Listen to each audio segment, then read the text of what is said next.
श्रीगुरुभ्यो नमः।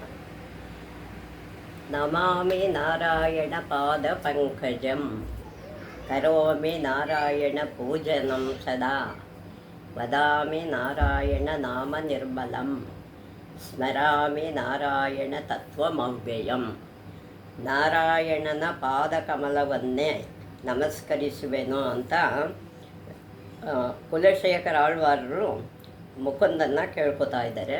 ನಾರಾಯಣನ ಪಾದಕಮಲವನ್ನೇ ನಮಸ್ಕರಿಸುವೆನು, ನಾರಾಯಣನ ಪೂಜೆಯನ್ನೇ ಯಾವಾಗಲೂ ಮಾಡುತ್ತಿರುವೆನು, ನಾರಾಯಣನ ಪೂಜೆ ಮಾತ್ರ ಮಾಡ್ತೀನಿ, ನಾರಾಯಣನ ಪರಿಶುದ್ಧ ನಾಮವನ್ನೇ ಉಚ್ಚರಿಸುತ್ತಿರುವೆನು, ನಾಶರಹಿತವಾದ ನಾರಾಯಣ ತತ್ವವನ್ನೇ ಸ್ಮರಿಸುತ್ತಿರುವೆನು ಅಂತ ಆಳ್ವಾರರು ಹೇಳಿದ್ದಾರೆ. 36ನೇ ಸ್ತೋತ್ರ. ಶ್ರೀನಾಥ ನಾರಾಯಣ ವಾಸುದೇವ ಶ್ರೀಕೃಷ್ಣ ಭಕ್ತಿಪ್ರಿಯ ಚಕ್ರಪಾಣೆ ಶ್ರೀ ಪದ್ಮನಾಭಾಚ್ಯುತ ಕೈಟಭಾರೆ ಶ್ರೀರಾಮ ಪದ್ಮಾಕ್ಷ ಹರೇ ಮುರಾರೆ. ಲಕ್ಷ್ಮೀಪತಿಯೇ, ನಾರಾಯಣನೇ, ವಾಸುದೇವ ಪುತ್ರನೇ, ಶ್ರೀಕೃಷ್ಣನೇ, ಭಕ್ತಿಪ್ರಿಯನೇ, ಚಕ್ರವ ಕೈಯಲ್ಲಿ ಹಿಡಿದಿರುವಾತನೇ, ಶ್ರೀ ಪದ್ಮನಾಭನೇ, ಅಚ್ಯುತನೇ, ಕೈಟಭರುಗಳ ಶತ್ರುವೆ, ಶ್ರೀರಾಮನೇ, ಕಮಲನೇತ್ರನೇ, ಹರಿಯೇ ಮುರವೈರಿಯೇ. ಇಷ್ಟ ನಾಮಗಳಿಂದ ದೇವರನ್ನ ಸ್ತುತಿ ಮಾಡಿದ್ದಾರೆ. ಯಾರು? ಕುಲಶೇಖರ ಆಳ್ವಾರರು. ವೀಕ್ಷಕರೇ, ನಮ್ಮ ಎಪಿಸೋಡನ್ನು ನಮ್ಮ ಸಂಚಿಕೆಗಳನ್ನು ನೀವು ನೋಡಿ ನಮ್ಮನ್ನು ಉದ್ಧಾರ ಮಾಡ್ತೀರಿ, ಆಶೀರ್ವದಿಸ್ತೀರಿ ಅಂತ ನಾವು ಭಾವಿಸಿದ್ದೇವೆ. ನೀವು ನಮ್ಮನ್ನ ವಿಷಯಗಳನ್ನು ನೋಡಿ ನೀವು ನಿಮ್ಮ ಜೊತೆಯಲ್ಲಿರುವವರೆಗೂ ಹೇಳಿ. ಇದು ನಾವು ಮನವಿ ಮಾಡ್ಕೊಳ್ಳೋ ಅಂಥ ವಿಷಯ. ಮುಂದಿನದು ಭರ್ತೃಹರಿ ಶತಕದ 11ನೇ ಶ್ಲೋಕ ನೋಡೋಣ.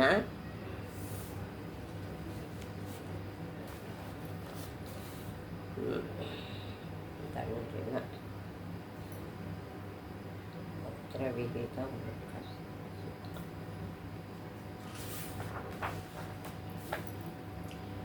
ನೀರಿನಿಂದ ಬೆಂಕಿಯ ಆರಿಸಬಹುದು, ಕಡೆಯಿಂದ ಸೂರ್ಯನ ಬಿಸಿಲಿನ ತಾಪ ಹೋಗಲು ಮದ್ದಾನೆಯ ತೀಕ್ಷ್ಣ ಅಂಕುಶದಿಂದ ಹಸು ಕತ್ತೆಗಳ ದಂಡದಿಂದ ನಿವಾರಿಸಿ ಔಷಧಿಗಳಿಂದ ರೋಗವ ವಾಸಿ ಮಾಡಬಹುದು.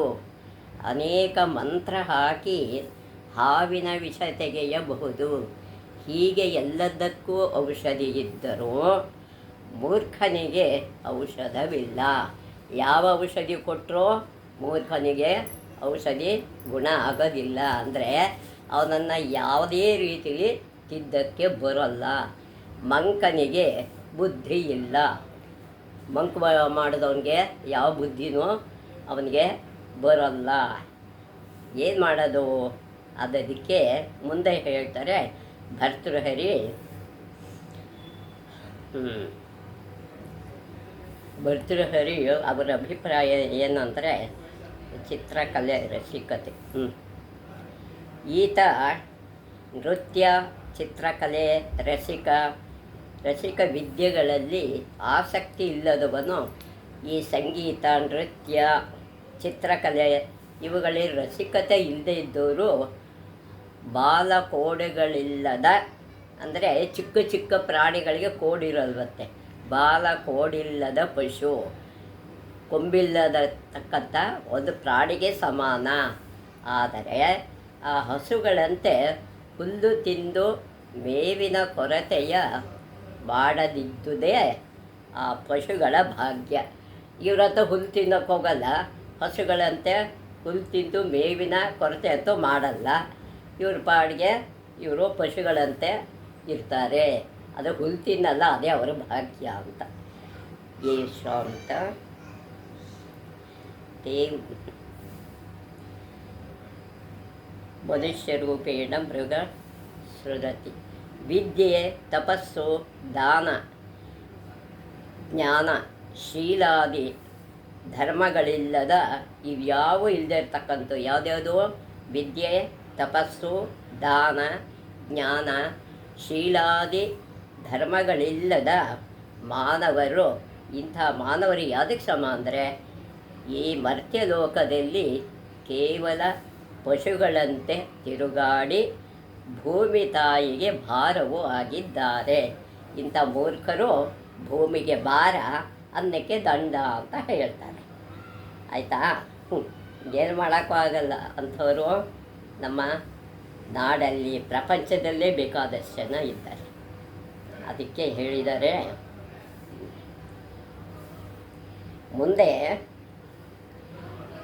ಮೂರ್ಖರ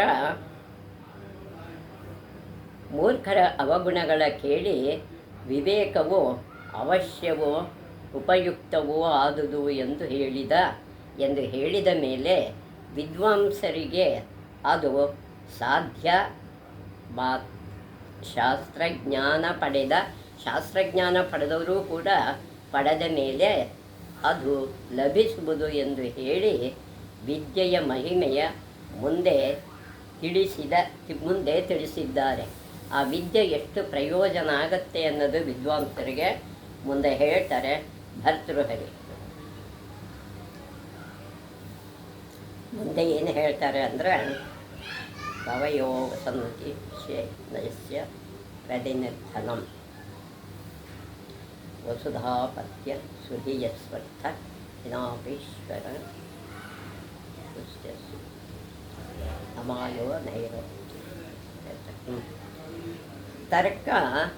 ತರ್ಕ ವ್ಯಾಕರಣ ಶಾಸ್ತ್ರದಿಂದ ಮೋಹಿತರಾಗಿ, ತರ್ಕ ಮತ್ತು ವ್ಯಾಕರಣದಿಂದ ಅವರು ಮೋಹಿತರಾಗಿ ಏನು ಮಾಡ್ತಾರೆ, ಮಾತಾಡಿ ಅನೇಕ ಶಾಸ್ತ್ರ ಕಲಿಸುತ್ತಾ ಪ್ರಸಿದ್ಧಿ ಪಡಿತಾ ಇರ್ತಾರೆ. ಆದರೆ ಮುಂದೆ ಏನು ಮಾಡ್ತಾರೆ, ಅದನ್ನು ಪಂಡಿತರು ಯಾವ ರಾಜನ ದೇಶದಲ್ಲಿ ಅನ್ನ ಬಟ್ಟೆಗಳಿಗೆ ಹಣವಿಲ್ಲದೆ ಕಷ್ಟಪಟ್ಟರೆ ಅದು ರಾಜನ ನೀಚತ್ವ.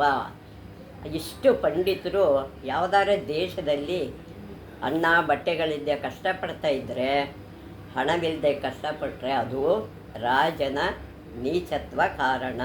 ಏಕೆಂದರೆ ಹಣವಿಲ್ಲದಿದ್ದರೂ ವಿದ್ವಾಂಸರು ತಮ್ಮ ಸಾಮರ್ಥ್ಯ ಬಳಸಿ ಪೂಜ್ಯರಾಗಿರುವರು. ತಮ್ಮ ಪ್ರತಿಭೆಯಿಂದ ಅವರು ಮುಂದೆ ಬಂದಿರ್ತಾರೆ. ಬೆಲೆ ಕಡಿಮೆ ಎಂದು ಹೇಳಿದರೆ, ಯಾವುದಾದ್ರೂ ಒಂದು ಬೆಲೆ ಕಡಿಮೆ ಅಂತ ಹೇಳಿದರೆ ಅದು ರತ್ನಗಳ ದೋಷವಲ್ಲ, ಅದು ರತ್ನಗಳ ದೋಷ ಅಲ್ಲ.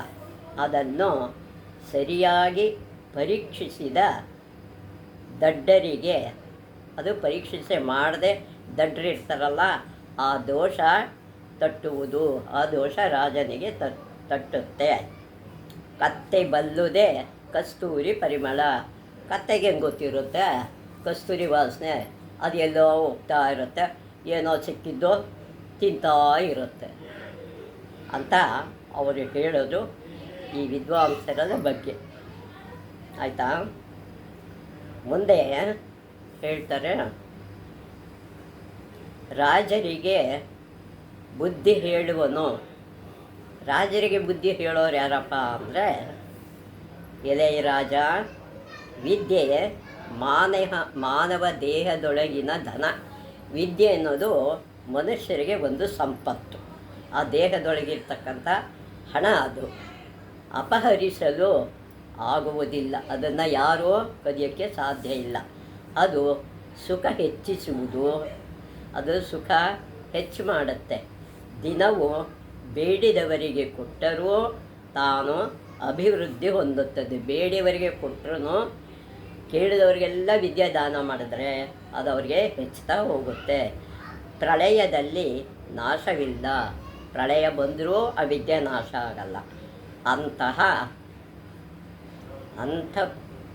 ಪ್ರೌಢನ ಅಂತರ್ದರ್ಶನ ಯಾರಲ್ಲಿ ಇರುವುದೋ ಅಂಥ ಒಳಗಿನ ದರ್ಶನ ಯಾರಿಗಾಗುತ್ತೋ ಅವರ ದುರಾಗ್ರಹ ಬೇಡ, ಅವರನ್ನು ಕೋಪ ಮಾಡೋ ಹಾಗೆ ಮಾಡಬಾರ್ದು. ಅವರ ಜೊತೆ ಯಾರು ಸ್ಪರ್ಧೆ ಮಾಡಲು ಅವ್ರ ಹತ್ರ ಸ್ಪರ್ಧೆಗಾಗಿ ಯಾರೂ ಇಳಿಬಾರ್ದು, ಯಾರಿಗೂ ಸಾಧ್ಯವಿಲ್ಲ. ಅವರನ್ನು ಗೆಲ್ಲೋದಕ್ಕೆ ಯಾರಿಂದನೂ ಸಾಧ್ಯವಿಲ್ಲ. ಅದಕ್ಕಾಗಿ ನಾವು ಮೂರ್ಖರನ್ನು ತುಂಬ ಬುದ್ಧಿ ಹೇಳಿ ನಾವು ದಾರಿಗೆ ತರ್ತೀವಿ ಅಂತ ಹೋಗಬಾರ್ದು. ಯತ್ರ ಯೋಗೇಶ್ವರ ಕೃಷ್ಣೋ ತತ್ರ ಪಾರ್ಥೋ ಧನುರ್ಧರಃ, ತತ್ರ ಶ್ರೀ ವಿಜಯೋ ಭೂತಿರ್ಧ್ರುವ ನೀತಿರ್ಮತಿರ್ಮಮ. ಅನನ್ಯಾಶ್ಚಿಂತಯಂತೋ ಮಾಯೇ ಜನಾಃ ಪರ್ಯುಪಾಸತೆ, ತೇಷಾಮಿತ್ಯಭಿಯುಕ್ತಾನಾಂ ಯೋಗಕ್ಷೇಮಂ ವಹಾಮ್ಯಹಂ. ಶ್ರೇಯಃಕಾಂತಾಯ ಕಲ್ಯಾಣನಿಧಯೇ ನಿಧಯೇರ್ಥಿನಾಂ, ಶ್ರೀವೆಂಕಟನಿವಾಸಾಯ ಶ್ರೀನಿವಾಸಾಯ ಮಂಗಳಂ.